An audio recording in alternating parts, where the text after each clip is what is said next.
offering me copious amounts of money for me to work with them, which is weird.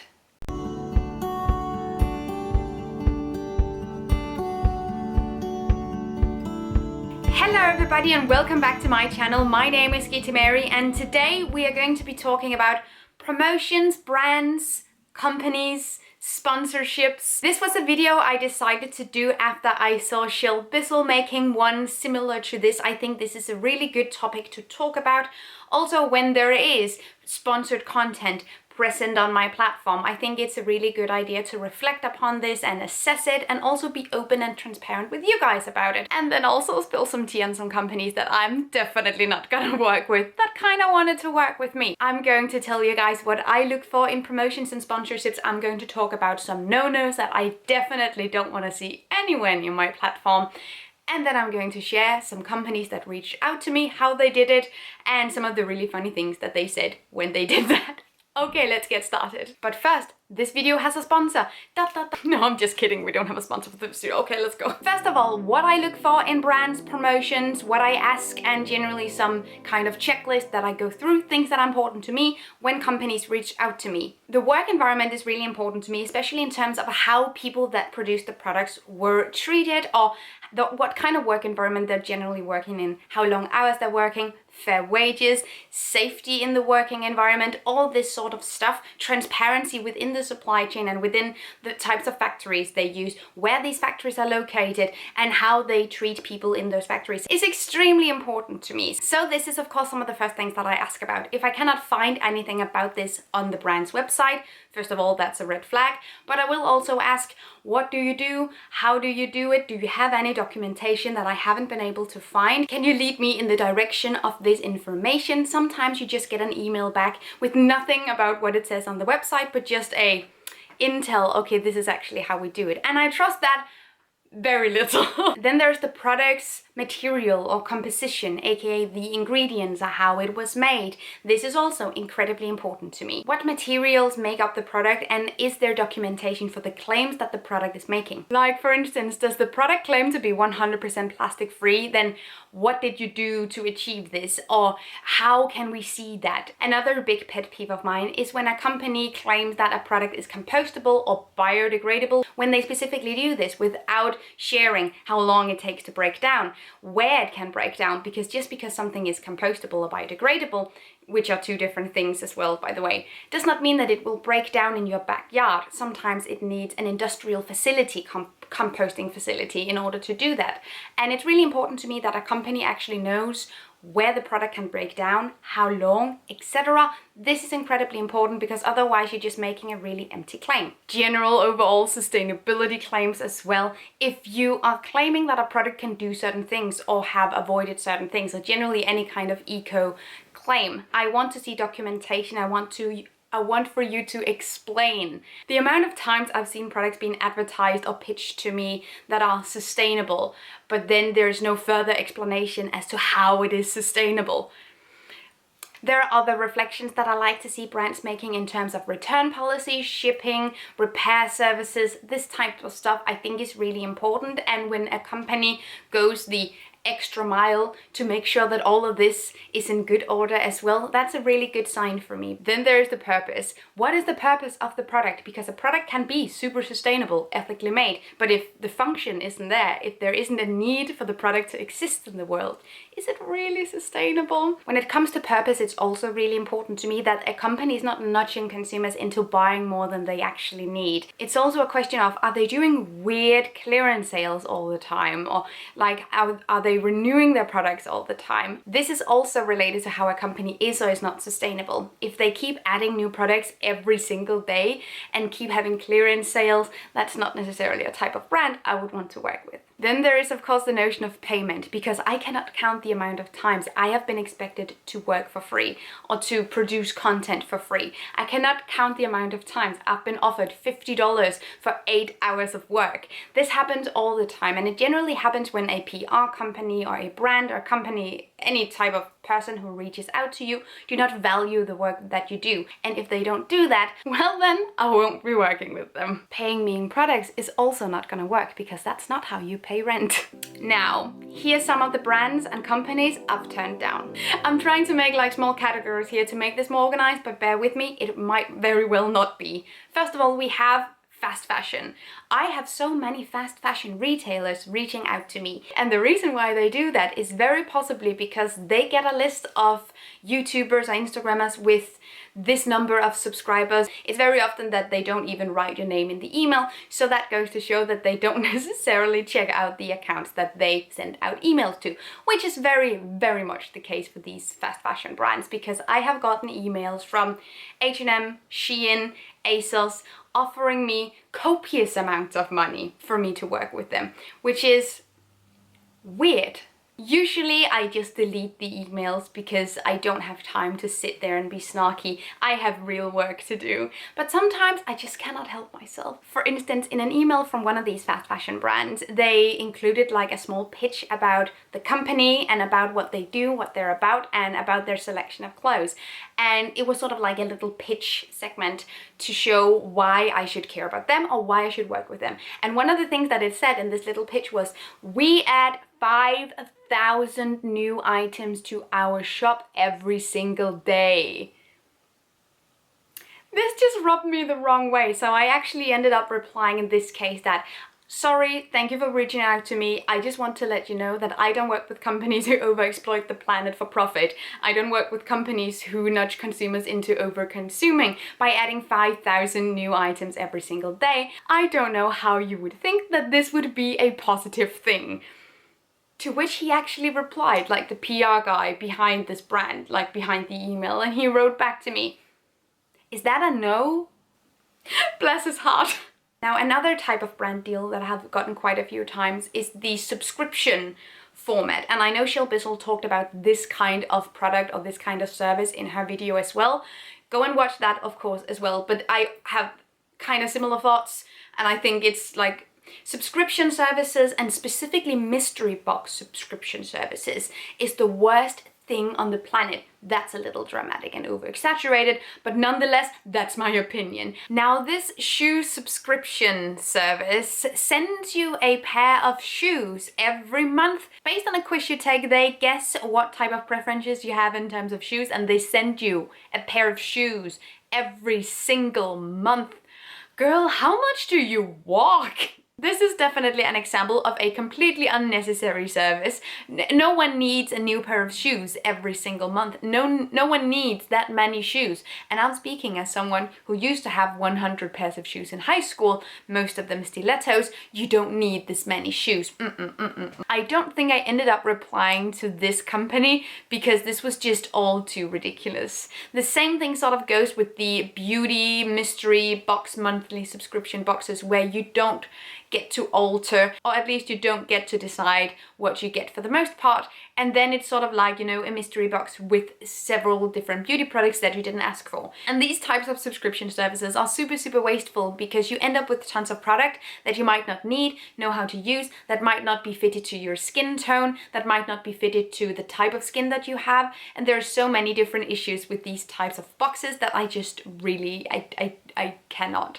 They also often send you things in small test sample sizes, so there's a lot of plastic involved as well, and you don't get to decide which brands you support either, which can be a really big issue if you, for instance, want to only buy cruelty-free makeup. There's a lot of issues here, and just, you know, I hope you can see the point. The point being, I won't be recommending them to you. Then this is an entire category in and of itself, and I'm not going to say a whole lot about it, just that Amazon Games reached out to me. Way before I even posted my Let's Plays with The Sims, like way before. Why? I haven't made a video on my YouTube channel about the impact of Amazon or Jeff Bezos, but I do have an article about it on my Patreon that you can find down below. To this, AliExpress has also reached out to me quite a few times and asked me if I wanted to get some of their products for free so I could promote them to you. That's gonna be a no from me, boo-boo. Overall, I take a big issue with content creators, specifically people with huge platforms and with huge paychecks that promote these types of services, that promote Shein or Wish or AliExpress to their subscribers as something that you can just go ahead and do. These things are made in the worst possible way you could imagine. There's no safety regulation, safe work environments, fair wages, sustainable materials, sustainable shipping, sustainable sourcing of materials. This is all so bad. And I feel like it's a big issue that people that do have the option to support sustainable brands or consume sustainably or generally put their money in a good place because they do have a little bit more of it, they choose to not do that. They deliberately choose to buy the cheap things. If only people who only had the option of buying the cheap thing bought the cheap thing, it wouldn't be this big of a deal. It wouldn't be this big of an issue. It's really about many consumers, especially privileged consumers like myself as well, often choose quantity over quality and think it's better or more fashionable or more content worthy to buy 33 bikinis from Shein rather than buying one sustainable one. And that's a big issue for me. I don't know if you could tell, but let's move on. I also sometimes get offers from travel agencies and travel services in general. The last couple of ones I've gotten have been weekend getaway flight route offers from cheap airline companies that have been asking me, do you want to go to like blank for the weekend? We have cheap flights and we can make like a little affiliate link, anything like that. I've also gotten resort offers like, do you want to fly here to this place and be in this resort and then you just post here for like a week? Is that something? There's no mention of sustainability. There's no mention of sustainable initiatives. There is just nothing. I don't necessarily feel like that would be very relevant on my platform, and also I don't fly here. When it comes to food, I also sometimes get a couple of fun ones. The most recent one I've gotten has been from an organic milk company. A Danish organic milk company reached out to me and asked me if I wanted to make 3 different recipes with their product, aka dairy, and post them on my platform and they could post them on their platform and then I would get the exposure and that would be really great. So not only did they want me to make 3 recipes, which can often take some time also to produce the content of it all, they didn't want to pay me for it and they didn't even bother to read my bio to find out that I'm vegan. Great. Cool. In the press folder that they sent me on my email, they also just attached a picture of a cow on a green field. No mention of, conditions for the animals or any type of animal welfare initiative, nothing. Just a picture, what seemed like a stock image of a cow in a field. That's a really good point, company. I feel like I've just changed my mind. I definitely see the point. Cow in field. Yeah, I was wrong all along. Sorry, I've been promoting veganism to you where I can clearly see cow in green field. Sorry, my bad. The best thing was that the email stated, check out the attached photos for more information. There is a similar instance that I got in my DMs on Instagram very recently where a Danish small beer brand wanted me to try one of their new beers, which was very nice, which was fine. It didn't seem like there was anything wrong with the beer. It was a small company, which are definitely a good thing for me as well. I do like to support smaller companies too, but it didn't seem like they had bothered to read my bio either, because in the pitch in the DM they wrote, we made this beer so it matches really well with the juicy steak. Rip cow in Greenfield.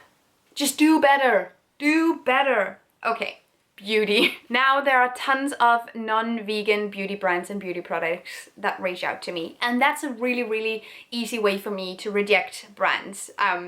Instead of going into tons of detail with packaging or sourcing of material and all this type of stuff that the PR people don't really want to be bothered with because yikes. I can simply just say, I can see you don't have any vegan products, so it's gonna be a no for me, thank you. Which they generally seem to understand a lot more than when I start to ask questions about work environments. But there was this other company that reached out to me where the ingredients actually seemed fine. It was sort of the packaging that was the issue here. So a sustainable lotion, moisturizer, skincare brand reached out to me and they told me a little bit about the ingredients and what their thoughts were about them and how they wanted to improve the skincare, which all seemed really nice. And then I saw a picture of the product, and in one of their innovations was that they put the moisturizer and the lotion not into a glass or metal container or a plastic container, but into a Tetra Pak packaging. And on their website, the only thing it stated about the packaging was that they use a more sustainable type of packaging. And again, here we come back to the how. How is it more sustainable? Tell me more. Tell me more. Just tell me more, please.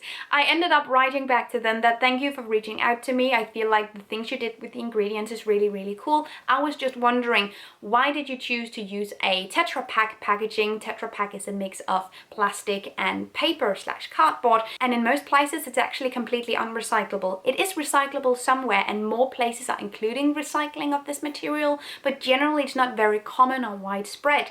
So I was just wondering, why did you choose a type of packaging that most people can't recycle? And they never replied to my email. And I was actually curious, like I really wanted to know if they did something new, if it wasn't just Tetra Pak. It seemed though as though it was just Tetra Pak. There's also the type of water that doesn't come in a plastic bottle but in a Tetra Pak packaging, and I have the same issue with this. It's just, it's not more sustainable if it cannot be recycled at all. It's not good. It's not. I also have a list of some practical things that I don't want companies reaching out to me doing. For instance, I don't want to be reading off a script. I do like getting pointers or highlights or talking points that I can alter myself and fit together, because generally it can be really good to know what the company wants you to focus on, so you don't end up talking about something else or end up going in a completely different direction. It can be really nice with some talking points, some inspiration, but sometimes you just get the complete word for word script, and I feel like that is really shady. I feel like that is so untransparent also to you guys from me, because then it's not necessarily my opinion anymore. I need to be able to also say bad things or like critical or constructive things about a company, about a brand and a product I'm trying, because that's really important to me. So when I do sponsorships or product recommendations, I want to be able to share my notes with you, also with them via email, so they know what I'm saying, not to blindside them completely, but I want to be able to tell you if something wasn't up to par, but in terms of material, function, shipping, all this kind of stuff, I want to be able to tell you. And it's not always that companies allow you to do that. And if they don't, well, I won't be working with them. Whenever a brand reaches out to me, the first thing that I do is that I look on their website, I find all the information that I can, and I try to assess whether or not it's a sustainable brand or whether or not it's not. It's not necessarily always that straightforward, and I might often have questions, and I often want people to sort of explain something. Either way, even if I can find all the information, I would like for them to explain more, either via Zoom call or just via email. Oftentimes, I cannot get a straight answer. Oftentimes, I end up with these really vague explanations that doesn't mean anything, with tons of filler words and nothing, where there's no direct detail or information. Companies that pay their workers fair wages, that work on good, healthy, sustainable work environments, companies that go the extra mile to be sustainable and to be good and ethical, have no trouble sharing this information with you. And every time something is withheld from a company, it's because something is not up to par. Another thing I've tried a lot of times is that some people won't let me try out the product before I say yes to whether or not I want to promote it. So oftentimes people will want you to promote a product to your platform, aka you guys, without me having tried it first. Sometimes it happens that a PR firm or a company, they don't want you to try the products before you say yes or no, before you sign a contract on whether or not you are going to deliver content about this product. That is a big no-no for me. I am always trying out the products before I say yes to whether or not I want to promote it to you. I always have the option to say no and send it back if I don't like it, because I cannot be promoting something to you that I haven't tried. And then the last one is obviously when you're not getting paid, when people assume that you will just produce content out of your ass for free. That's not how it works either, and I'm not getting paid in products, as I said as well. That's dumb. Sometimes I do agree on doing some charity work, some non-paid work, if I really, really, really like the cause. I can do that, and I do have a couple of affiliate deals as well that I do, but it's not something that I do it's not something I do all the time or every day. I have a handful of people that I've done this with, and I think that's great, but it's not something I'm going to depend my entire income on. No, not at all. Now I have some other thoughts that I want to share with you as well. Some of the bigger companies and corporations that reach out to you have huge PR budgets, have so much money to offer you, and it's just absolutely insane. So for this next part that I want to share with you, I'm not trying to be relatable. I know that this is not relatable. I know that I am in an extremely privileged position, that I am able to live off of what I'm doing whilst also refusing tons of work. I know that's an incredible privilege. This is not a video where I want to vibe with you, where I want to be super relatable and everyone just knows these struggles. Like, that's not what this is about. If you got that vibe, I'm sorry, that was not what I wanted to do. I just want to give you guys an insight into some of the thought processes that I have, or into what happens behind these videos, like back here. Some of these big companies that reach out to you have huge PR budgets and an astounding amount of money to use on collaborations with platforms like mine. And I don't lie if I tell you that last year I could have made 4 times what I did. And at this point, I feel very comfortable. I won't ever become super duper rich. That is not my purpose in life. That is not my goal. I don't want to. I don't feel like it's ethical to hoard money or resources or material possessions whatsoever. My overall goal with becoming an independent business owner has always been just sustaining myself, perhaps have a savings account, and then just being able to sustain myself. That's all I ever wanted. But whenever I share these offers that I get from these big companies with friends and family, they often ask me if I ever get tempted to accept them because of the huge pile of money, to which I can honestly and always reply, no. Never. I never ever get tempted to accept these offers. And here's the thing. As a sustainability content creator, my platform is a place where I can see people come to look for advice, to try and figure out if something is sustainable or if something is not. And if my channel is littered with mixed messages about sustainability over here, but then there's also like this weird H&M greenwashing campaign over here that I am somehow supportive of, people won't find that clarity that I want my platform to be. And my clarity and my credibility as a content creator that is focused on sustainability is my #1 value. My value within this platform is the notion that I want to be transparent, that I want to make no compromises in terms of greenwashing or in terms of sketchy companies that I can sort of just word in a nice way and everything's gonna be great. The second I do that, I lose that credibility, and with it I also lose the value of my platform, and I lose you guys, because no one wants to follow a corrupt sustainability influencer. Like, no. And then my goal of sustaining myself with my platform might very well not happen. But there's also another thing. My values to me, not the value that my platform has, but my values personally have always been uncompromisable. I don't do anything I don't agree with, ever, which can be very detrimental, especially when you're younger, but that's just always how I've rolled.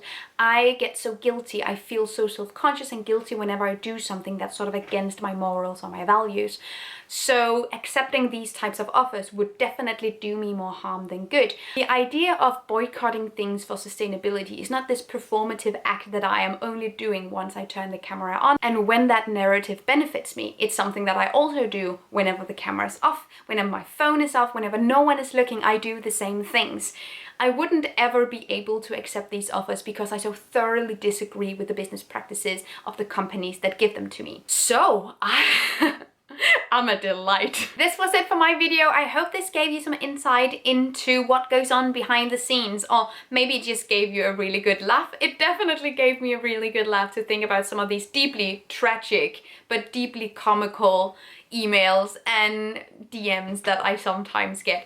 I also think this is an incredibly important video to do in terms of transparency, so you guys know what goes on in my mind with this job, because it is my job, but it's also something that I thoroughly enjoy doing. It's something that I would also do if I didn't get paid to do it. I hope you like this video. That's all I'm saying. If you want to watch more videos like this, or if you want to know more about things that happened behind the scenes, let me know down below if that's something that you would like. Other than that, you can always leave me video suggestions if you have anything that you think could be interesting to watch. And other than that, you can always subscribe to my channel. That would make my day. And of course, like up this video if you liked it. Thank you so much for watching. Have a really amazing day and take really good care of yourselves. Until next time, bye. Thank you so much for watching this video, and also a special thank you to my Patreon supporters. You guys help me create green, zero-waste contents, and I love you guys. You can find the links to my social media accounts down below and the link to my Patreon on this screen. Bye!